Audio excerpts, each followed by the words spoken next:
Jaws and the Igbos who makes up River State, you cannot take us for granted.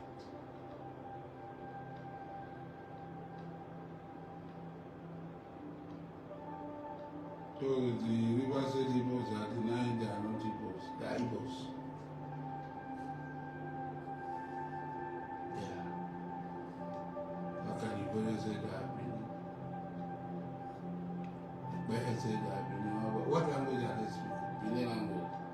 What name are they answering? Is it Bunwa?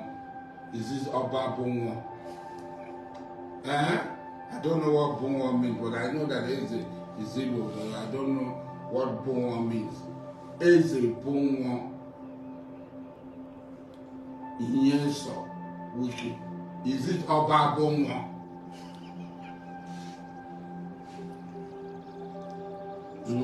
People that do not know their identity.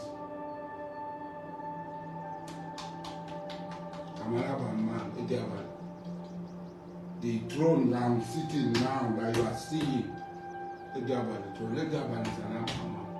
from Obo.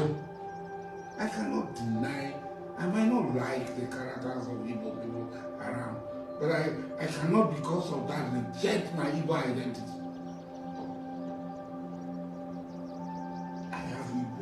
Blood flowing in my vein, I have Igbo DNA. It's a Bunwa, it's not Oba Bunwa. Oba Bunwa. These are the characters that the president, Bola Tinubu, is about. Who are even denying where they come from. For whatever reason, Amechi is this thing. Ikwere is this thing. Which of them is answering the Benin? That about Benin. Hey, they are Benin people, everybody is what can I go to Benin? Asari Dokubo is one man that is very, very unstable. He's neither here nor there. Tomorrow he will say this, the next day he will say another thing. But irrespective of what he's saying, because I know a lot of persons may not even want to take what he's saying seriously because of his character, because he has never been unstable in his words, he has never been unstable in his action. Today he will say that Igbos are important. Tomorrow he will say that the Igbos should leave Nigeria. So before you dismiss whatever he's saying, I want you to take the message of what he's saying. He's talking about the Ikwere people and looking at everything culturally, linguistically. The Ikweres, who do they really look like? Where do they belong? Do they belong to Benin? They've tried to rewrite their history to make it look like they are from Benin. You can rewrite history, but you cannot destroy history. The history you rewrite is only on the pages of the book, but you cannot destroy the trace of history in the society, in the environment. When you come to Ikwere land, when you go to Ikwere land, all you see the traces of Igbo. When an Ikwere man interacts with you, you listen to him very well. You see him speaking Igbo. And then they will come out and tell you they are not Igbo. When an Ikwere man tells you his name, he sounds Igbotic. That's an Igbo name. Now, culture is defined by majorly two things: language and name. These are the two identities that define people's culture. And these two identities, these are the things that you trace to the Igbo lineage. But they will always want to deny that they are not Igbos. However, there are many of them that still identify to date that they are Igbos. The reason why the Ikweres don't want to identify with the Igbos is because of Igbophobia. The fear of Igbo is real, and it didn't just start today. It started as far back as the pre-independence time, where the Igbos were being hated for dominating the economy, they were being hated for dominating the educational sector, they were being hated for dominating the civil service. When you hear of the Igbo massacre in Kano, you think it's all about what? It's because of the fear of Igbo. Even the civil war, the fear of Igbo. So the Ikwere said that the Igbo will dominate them, and you begin to imagine who is dominating them today. Igbos are still dominating them. The civil war was fought, and while the civil war was fought, the Igbos ran away and left their properties in Ikwere land. After the civil war, the Ikwere claimed all the properties and dominated everything that Igbos left behind. The Igbos were given just 20 pounds. A race, a tribe that was massacred and given just 20 pounds to start afresh. Look at what they've done for themselves. After the Civil War, they came back and bought off the properties back. The properties belonging to the Ikweres are being sold off. They don't even have land. Go to Rivers State. They use major road for their burial ceremony. They don't have space for them to even hold their social event. They block road, major road. They will block road because they've sold off their properties to the Igbos. The same Igbos that they are saying that they are scared that will dominate them. It's the same Igbos that is dominating them. Igbos have bought all the whole properties in Rivers State.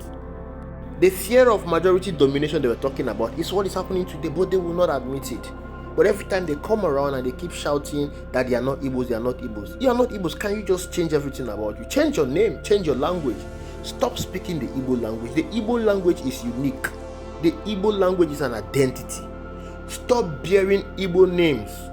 The Igbo names is unique. It's an identity. It's traced to the Igbo. Just like Asari Dokubo is saying, you are saying that you are not Igbo. Is Ezebunwo Bini name? Why not answer Oba Bunwo? Answer Bini name if you claim that you're from Bini, not from Igbo. The former governor of Rivers State, Governor Nyesom Wike, is an Igbo man. But all through his stay in Rivers, he did not want to be identified as an Igbo man. He became the FCT minister, and the first thing he did is to revoke the land that was given to an Igbo man. And according to him, that is, the land belongs to Lulekola Sukachukwu. According to him, he said, why should this land be given to an Igbo man? That is an Igbo man talking. No.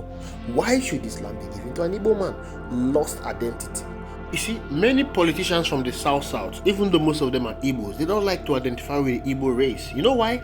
Because they want to gain favor from the Northerners, the Fulani people. And that's the problem we're having in this country. They will despise their own brother, they will despise the Igbo race because of their selfish political reasoning. Because I don't see any reason why someone like Nyesom Wike that has an Igbo name and he speaks Igbo from an Igbo tribe, even though the Ikweres are denying that they are not Igbo, but he doesn't want to identify with the Igbo race because of what he will gain from his political associate in the north and the southwestern region. In as much as they try to alienate themselves from the Igbo race, Igbo sees them as their brothers because that is the truth and the fact. They are brothers. Historically and naturally, they are brothers. Now look at what happened to Goodluck Jonathan. Every part of the country gang up against Goodluck Jonathan's presidency, but it was the Igbos that stood with him. The Igbos supported him. The Igbos voted for him massively ahead of other regions. So the Igbos always see the South as their brothers, and they still love them, despite the fact that the South people are despising the Igbos. But I think there's been a lot of conscious reawakening lately. With the advent of social media, we've seen a lot of connection that is being created with other parts of the South states with their Igbo counterpart. Of course, you heard of the Anyoma state that will be created soon if the bill is passed on the floor of the National Assembly. And there are other communities in the South that are originally belonging to the Igbos. So we are seeing a lot of connections, a lot of re-establishment that is being made to ensure that this race are not lost, because what the Nigerian government did to the Igbo race to the southeast is to politically weaken them, and that was why a lot of communities belonging to the southeastern states were stolen and given away in order to politically weaken the southeast state. But I'm so happy that there's a lot of connection that is being done lately to establish that relationship back, because a lot of things will be achieved working together. Thank you for watching. I'll see you in the next video.